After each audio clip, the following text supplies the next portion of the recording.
Magandang araw mga ka-Anli Space! Welcome sa ating bagong video lesson. Ngayon ay tatalakayin natin ang panlapi at kung paano ito ginagamit sa pagbuo ng salita. Tara, simulan na natin! Bago tayo lumalim sa mga uri ng panlapi, mahalagang malaman muna natin kung ano nga ba ang panlapi. Ang panlapi ay mga pantukoy na idinadagdag sa unahan, gitna o hulihan ng isang salitang ugat upang makabuo ng bagong salita. Sa pamamagitan ng panlapi, nabibigyan natin ng bagong kahulugan at gamit ang mga salitang ugat. Ang panlapi ay isang bahagi ng salita na idinadagdag sa salitang ugat. Sa pamamagitan ng panlapi, nagbabago o nagiging mas tiyak ang kahulugan ng isang salita. Maaaring ito ay idagdag sa unahan, gitna, o hulihan ng salitang ugat. Halimbawa, sa salitang takbo, maaaring idagdag ang iba't ibang panlapi upang maging tumakbo, tinakbo, o takbuhan. Mga uri ng panlapi. May tatlong pangunahing uri ng panlapi. Una, ang unlapi.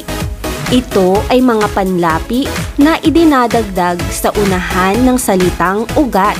Halimbawa, mag sa salitang maglaro. Pangalawa, ang gitlapi na idinadagdag sa gitna ng salitang ugat tulad ng sa salitang tumakbo.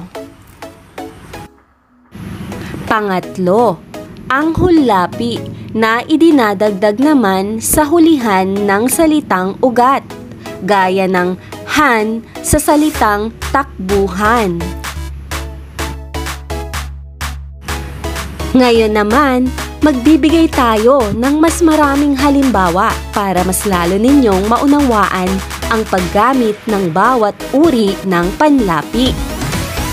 Sa unlapi, idinadagdag natin ang pa sa salitang bulong upang maging pabulong. Sa gitlapi naman, ang ay idinadagdag sa salitang sikat upang maging sumikat. At sa hullapi, ang an ay idinadagdag sa linis upang maging linisan. Sa bawat halimbawa, makikita natin kung paano binabago ng panlapi ang kahulugan ng salitang ugat. Panahon na para mag-practice! Subukan nating gamitin ang inyong natutunan sa pamamagitan ng ilang pagsasanay. Anong panlapi ang dapat idugtong sa mga salitang ugat upang mabuo ang tamang salita? Una,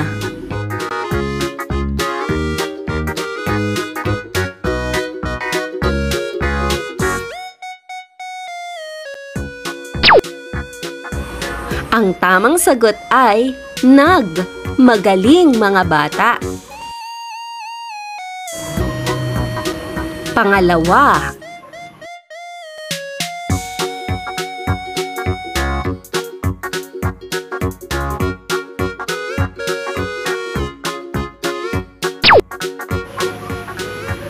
mahusay.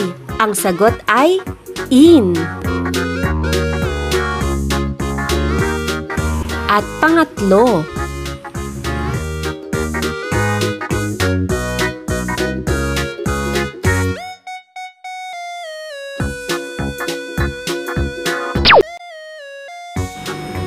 ang tamang sagot ay an bilang hullapi.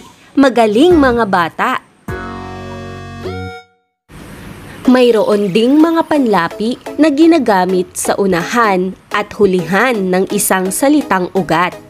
Tinatawag itong kabilaan.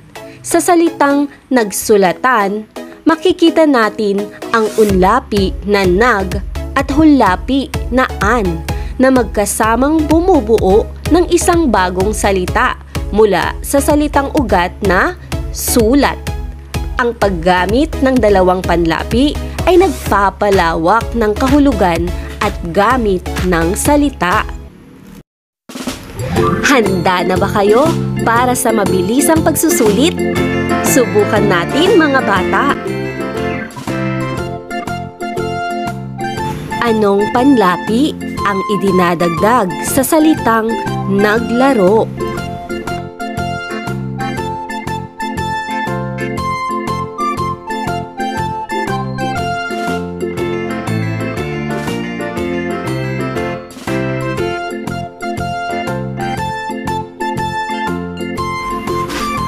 Anong uri ng panlapi ang nasa salitang kumain?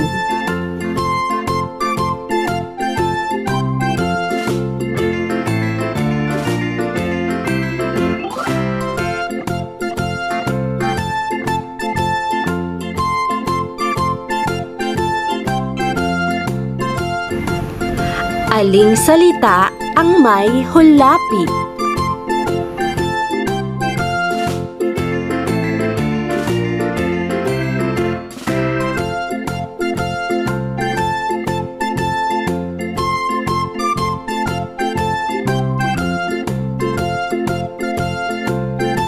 Ang panlaping sa salitang tumalon ay isang gitlapi. Tama o mali?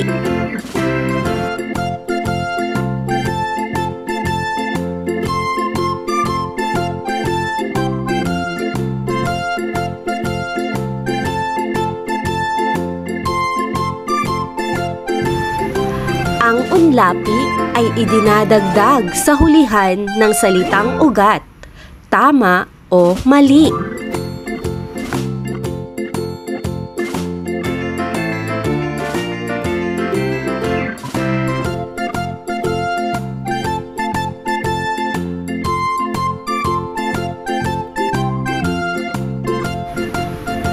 Ang panlaping in sa salitang tinanggap ay isang gitlapi. Tama o mali?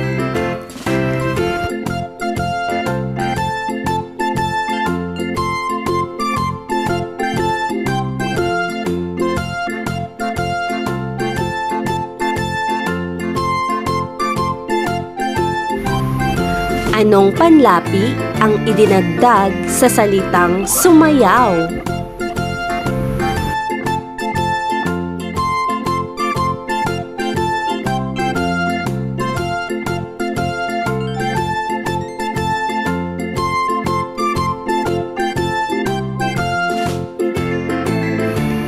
Ang panlaping nag sa salitang nagsalita ay isang patlang.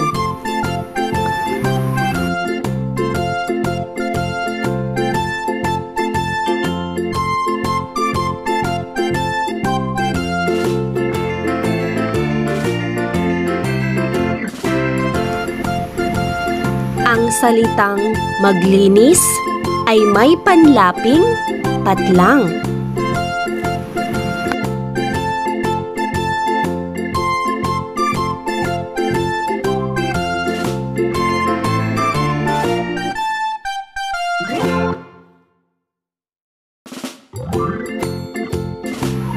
Ang salitang pag-usapan ay may kabilaan na panlaping patlang at patlang.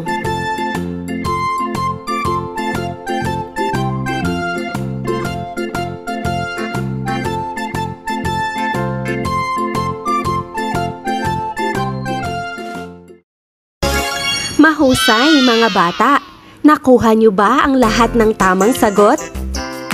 Ilagay sa comment section ang inyong nakuhang marka. Huwag kalimutang mag-like, subscribe, share, at i-hit ang ang notification bell para lagi kayong updated sa aming mga bagong video. Dito lang yan sa Unli Space!